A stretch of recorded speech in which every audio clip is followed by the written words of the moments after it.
बिस्मिल्लाहिर्रहमानिर्रहीम। आज हम पीपीएससी बायोलॉजी एग्ज़ाम की प्रिपरेशन के लिए चैप्टर हेक्सापोड से कुछ एमसीक्यूज़ करेंगे और ये मोस्ट इम्पोर्टेंट और मोस्ट रिपीटेड एमसीक्यूज़ हैं और इंशाल्लाह तवक्को और उम्मीद ज़रूर की जाएगी कि इस एग्ज़ाम के अंदर ये एमसीक्यूज़ या इसका कुछ पार्ट ज़रूर आएगा। तो शुरू करते हैं। पहला एमसीक्यू है the total number of describe insects are 7,50,000, यानी अभी तक जो इंसेक्ट्स डिस्क्राइब हो चुके हैं ये 7,50,000 हैं। उसके बाद the percentage of insects of total species is 75%, यानी अगर परसेंटेज की बात करें तो 75% इंसेक्ट पाए जाते हैं। यही अगर हम एफएससी को जहन के अंदर रख के बात करें तो हमारी इंटरमीडिएट की बुक के अंदर ये परसेंटेज 53.1% दी गई है। ये दोनों वैल्यूज़ आप याद रखेंगे।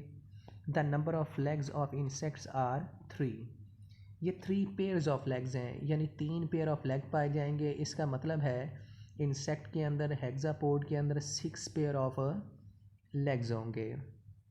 The number of wings of insects are 4, यानी 4 इनके अंदर विंग्स पाए जाएंगे। 4 विंग्स का मतलब है 2 pair of wing, 2 pair of wing या 4 विंग, ये याद रखिएगा।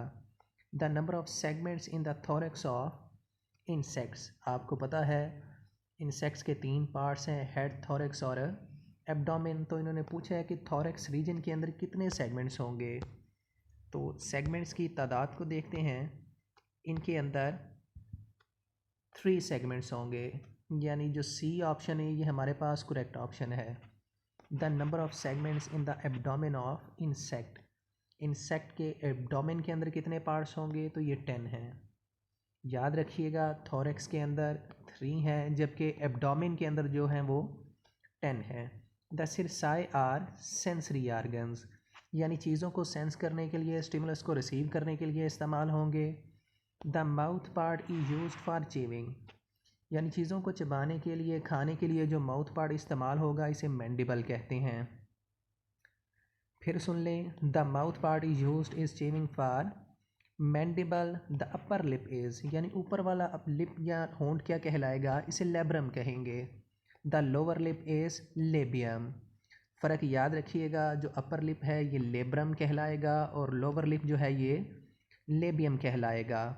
The insects which bask in the sunshine are ectotherms, यानी ऐसे इंसेक्ट्स जो बाहर से धूप को खाते हैं, धूप को रिसीव करेंगे, धूप को एब्जॉर्ब करेंगे, सनलाइट को एब्जॉर्ब करेंगे, इन्हें हम एक्टोथर्म्स कहेंगे। आप जानते हैं कि एक्टोथर्म्स के अंदर मेटाबॉलिक एक्टिविटी इतनी नहीं होती, यानी एंडोथर्मीन के अंदर नहीं होगी, अपनी मेटाबॉलिक हीट नहीं बनाएंगे, तो इसलिए सर्वाइव करने के लिए इन्हें एक्सटर्नल हीट के ऊपर डिपेंड करना पड़ेगा। ये एक्टोथर्म्स हैं। Light gathering part of ommatidium is crystalline cone, यानी इन्वर्टिब्रेट्स के अंदर, हेक्सापोड के अंदर लाइट को कैप्चर करने के लिए जो क्रिस्टलाइन कौन इस्तेमाल होगी इसे हम ओमाटीडियम कहेंगे।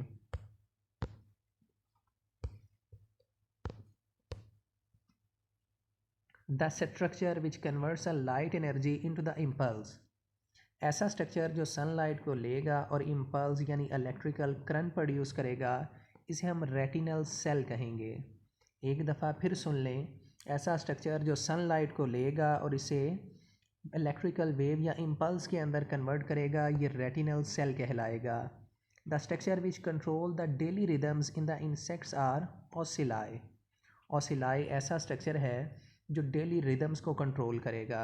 The excretory system of insects is composed of Malpighian tubule, यानी जिस्म से फुजला खारिज करने के लिए इंसेक्ट्स के अंदर जो सिस्टम इस्तेमाल होगा इसे हम मालपीजियन ट्यूब्यूल कहेंगे। The excretory product in insects are uric acid, आप जानते हैं कि इंसेक्ट्स जो हैं ये लिमिटेड अमाउंट ऑफ वाटर के अंदर रहते हैं, इनके पास वाटर की सप्लाई एक्सेस नहीं होती, यानी वाटर इनके पास कम होगा तो वेस्ट को रिमूव करने के लिए वाटर ज़्यादा चाहिए, तो वो वेस्ट अपनी बॉडी के अंदर रखेंगे जिसे कम से कम पानी के साथ रिलीज़ करवाया जा सके। 1 ग्राम वेस्ट यानी यूरिक एसिड को रिलीज़ करवाने के लिए 1 ग्राम वाटर इस्तेमाल करेंगे और इसे रिलीज़ करवा देंगे, तो इसका ऑप्शन है B uric acid. Juvenile hormone is secreted by corpora allata, याद रखिएगा, जुवनाइल हार्मोन रिलीज़ करता है कार्पोरा अलेटा। उसके बाद ecdysone is secreted by prothoracic gland, ecdysone hormone secreted by prothoracic gland. The phenomena involve in the release of royal jelly, royal jelly कौन सा phenomena जो है वो रिलीज़ करेगा, इसे हम कैस्ट रेगुलेटिंग कहेंगे। The pheromones which attract the individual toward the feeding or mating, वो केमिकल, वो फेरामोन जो ऑर्गेनिज्म को खाने के लिए या सेक्सुअल एक्टिविटी के लिए बुलवाएगा, इसे हम एग्रीगेशन कहेंगे। The pheromone which is use to warn out the danger is, यानी ख़तरे से जो है वो आगाह करने के लिए जो फेरामोन इस्तेमाल होगा, इसे हम अलार्म कहेंगे। The immature produce during the hemimetabolous, hemimetabolous के अंदर जो इमेच्योर प्रोड्यूस होगा, इसे हम नाइएड्स कहेंगे। करेक्ट ऑप्शन है naiads. The immature produce during the holometabolous, holometabolous के अंदर जो इमेच्योर प्रोड्यूस होगा, इसे हम लार्वा कहेंगे। The immature produce during the paurometabolous, इसे हम निम्फ कहेंगे। याद कर लीजिए, जो हेमी मेटाबॉलस है इनके अंदर नाइएड्स कहलाएगा, जो होलोमेटाबॉलस है इनके अंदर लार्वा कहलाएगा, जो पैरामेटाबॉलस है इसके अंदर निम्फ कहलाएगा। The caste during which the fertilized egg are worker, drone, queen or soldier. तो इसे थोड़ा सा करेक्ट कर लें, यह फर्टिलाइज्ड एग की जगह अनफर्टिलाइज्ड एग आएगा, यानी अनफर्टिलाइज्ड एग जो है ये डेवलप करके ड्रोन बनाएगा। याद कर लें, अनफर्टिलाइज्ड एग डेवलप करके ड्रोन बनाएगा। रिप्रोडक्टिव फीमेल आर क्वीन, यानी क्वीन 1 साल के लिए एक छत्ते के अंदर रहती है और रिप्रोडक्शन वही करेगी। Animals were absent in the terrestrial environment of the late Silurian or early Devonian, यानी ऐसे जानदार जो टेरेस्ट्रियल इन्वायरमेंट के अंदर लेट सिलोरियन के अंदर एब्सेंट थे, वो किसके अंदर प्रेजेंट थे? डिवोनियन के अंदर। The male millipedes transfer sperm to the female millipedes with gonopores, यानी मिलीपीड्स के अंदर जो सेक्सुअल स्ट्रक्चर होगा, इसे हम गोनोपोर्स कहेंगे। Indirect flight muscles are called dash flight muscles, जो इनडायरेक्टली इस्तेमाल होंगी इसे फेबुलर कहेंगे। Each kind of individual in a insect colony is a caste, यानी हर किस्म का जो जानदार कॉलोनी के अंदर पाया जाएगा, इसे हम कैस्ट कहेंगे।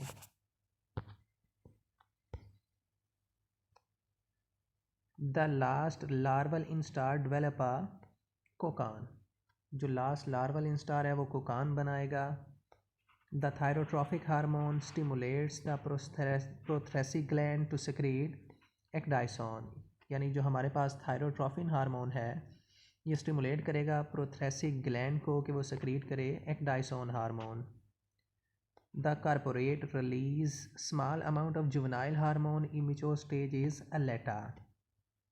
Millipedes have 11 to dash segments, millipedes के अंदर 11 से 100 सेगमेंट, यानी बी ऑप्शन हमारे पास करेक्ट है।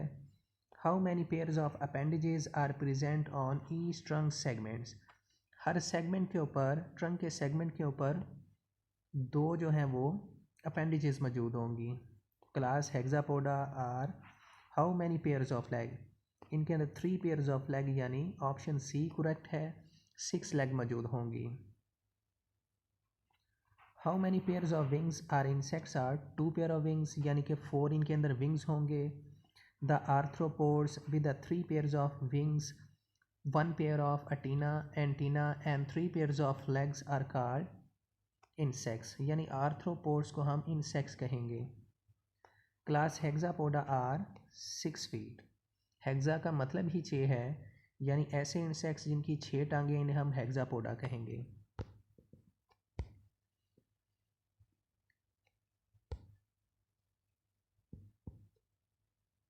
The thorax contain pairs of spiracles, thorax के अंदर 2 पेयर्स ऑफ स्पेरिकल मौजूद होंगे, ऑप्शन बी करेक्ट है।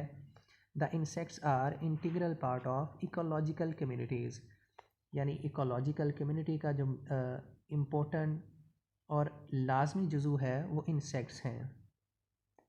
The order of the class Entognatha is Protura. Option B इसका करेक्ट है। उसके बाद the order of the class, ये हो गया जी हमारा। The order Mantodea and mantis in the length is 10 centimetre. Option A correct है। Hexapods are now united with member of crustacean. Hexapod और क्रस्टेशियन को करैक्टर की सिमिलैरिटी की वजह से एक दूसरे के साथ मिलाया जा रहा है।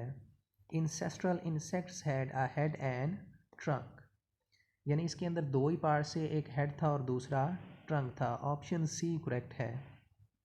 Fossils insects evidence about dash year ago, 400 million year अगो, यानी फर्स्ट फोसिल जो है वो मिला वो 400 मिलियन ईयर अगो मिला। The ancestral winged insects give rise to the dash line, 3 lines. हमारे पास जो इंसेस्ट्रल विंग थे उन्होंने 3 जनरेशन 3 लाइन्स आगे बनाई। Members of the subphylum Hexapoda have appendages uniramous, इनके अंदर यूनिरेमस अपेंडेजेस पाई गई थी। Insects is the largest class of the world largest phylum class. Option A इसका correct है। Insects have mouth part whose base extend out of capsule. इनका ऐसा mouth part जो capsule से बाहर आएगा इसे हम head कहेंगे। Option B correct है। Most insects bear dash pair of wings on their thorax. Insects के अंदर हम पहले पढ़ चुके हैं 2 pair of wing यानी 4 wing मौजूद होंगे।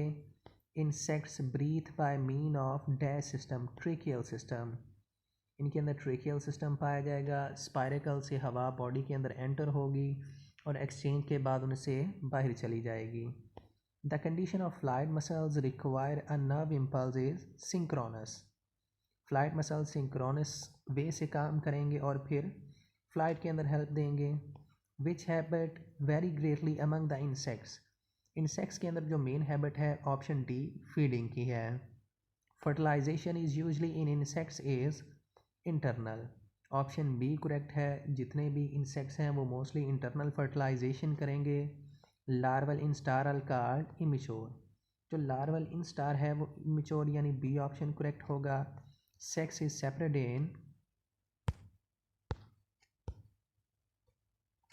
इंसेक्ट्स, इंसेक्ट्स के अंदर जो सेक्सेस हैं वो सेपरेट होंगे।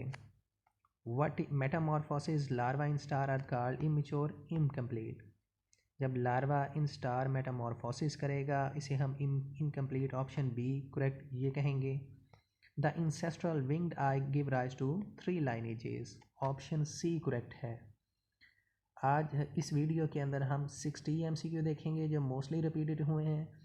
इंशाल्लाह 2 या 3 पार्ट के अंदर हमारे पास जितने MCQs होंगे वो इंशाल्लाह हम ज़रूर अपलोड करेंगे। तो आपने इस वीडियो को देखना है, इन्हें याद करना है, अपने बायोलॉजी के एग्ज़ाम को तैयार करें। चैनल को लाइक करें, शेयर करें और सब्सक्राइब करें ताकि आपकी हौसला अफजाई की वजह से हम नया मटेरियल या नए MCQs तलाश करके आपके लिए मज़ीद वीडियोस बना सकें। अल्लाह ताला आपका, मेरा और हम सब का हामी और नासिर हो। अल्लाह हाफ़िज़।